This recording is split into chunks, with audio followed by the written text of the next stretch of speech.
नमस्कार, मी अश्विनी पुरी आणि तुम्ही पाहताय DS न्यूज 24।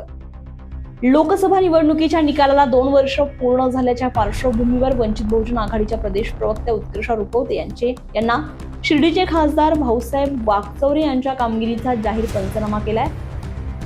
त्यांनी एक व्हिडिओ जारी करत भाऊसाहेब वाकचौरेंवर थेट हल्लाबोल केलाय। तसेच रुपवते यांनी भाऊसाहेब वाकचौरे यांच्या गेल्या 2 वर्षातील कारकिर्दीवर थेट आणि धारदार शब्दांत टीका केली आहे। शिर्डी लोकसभा मतदारसंघातील जनतेने ज्या अपेक्षा आणि विश्वासानं भाऊसाहेब वाकचौरे यांना निवडून दिलं त्या अपेक्षांची पूर्तता करण्यात खासदार पूर्णपणे अपयशी ठरल्याचा आरोप यावेळी उत्कर्ष रुपवते यांनी केला। नेमकं उत्कर्ष रुपवते यांनी काय म्हटलंय बघूया।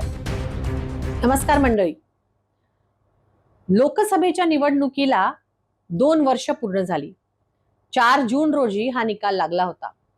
शिर्डी लोकसभा मतदारसंघातून वंचित बहुजन आघाडीचे अधिकृत उमेदवार म्हणून आदरणीय बाळासाहेब आंबेडकरांनी मला प्रतिनिधित्व करायची संधी दिली। एक चांगली निवडणूक त्यावेळेस आम्ही लढलो होतो। शिर्डी लोकसभा मतदारसंघातून उद्धव बाळासाहेब ठाकरे गटाचे माननीय खासदार भाऊसाहेब वाकचौरे हे निवडून गेले होते। आता गेले 2 वर्षामध्ये खासदारांनी नेमकं काय काम केलं, कुठपर्यंत कामं झालेली आहेत याचा लेखाजोखा मांडणं अपेक्षित होतं, पण असं काहीही त्यांच्याकडून झालेलं दिसत नाही।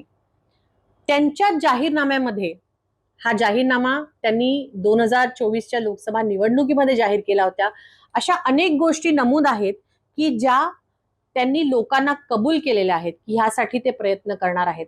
खरं तर खासदारांनी आणि त्यांच्या टीमनी ह्याबद्दल स्पष्टपणे भूमिका मांडली पाहिजे, पुढे येऊन बोललं पाहिजे की कुठली कामं कुठपर्यंत आलीत। सगळीच कामं काही 5 वर्षात होणार नाही हे आम्हालाही समजतं, जादूची काडी कोणाकडेच नाही, पण किमान लोकांपुढे येऊन आपली भूमिका मांडणं की कामं कुठपर्यंत आली हे त्यांचं काम आहे, पण ते होताना दिसत नाही। त्याचबरोबर राजकीय, सामाजिक आणि इतर सगळ्या प्रश्नांवरती जसे बाकी खासदार जे आज ऑपोजिशन पार्टीज मध्ये आहेत, जे विरोधी पक्षात आहेत, ते आपली भूमिका ठामपणे मांडत आहेत, ते भाजप, RSS या सगळ्या विचारसरणींच्या विरोधात बोलत आहेत, तशी कुठलीही ठोस भूमिका कुठल्याही सामाजिक प्रश्नावरती शिर्डी लोकसभेचे खासदार घेताना मला दिसत नाहीत। एवढंच काय, लोकसभेमध्ये महिलांवरती होणारे अन्याय अत्याचार असो, दलितांवरती होणारे अन्याय अत्याचार असो, ह्यामध्ये सुद्धा ठोस भूमिका कुठलीच घेताना ते दिसत नाही। ही खरं तर शोकांतिका आहे।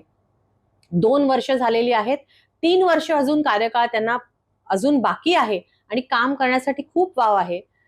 नको त्या राजकीय उलथापालथींमध्ये कुठेही विसंबून न राहता आपल्या लोकसभेच्या लोकांनी आपल्याला निवडून दिलेलं आहे साहेब, त्यांच्यासाठी तुम्ही काम करा, हीच विनंती या निमित्ताने करते।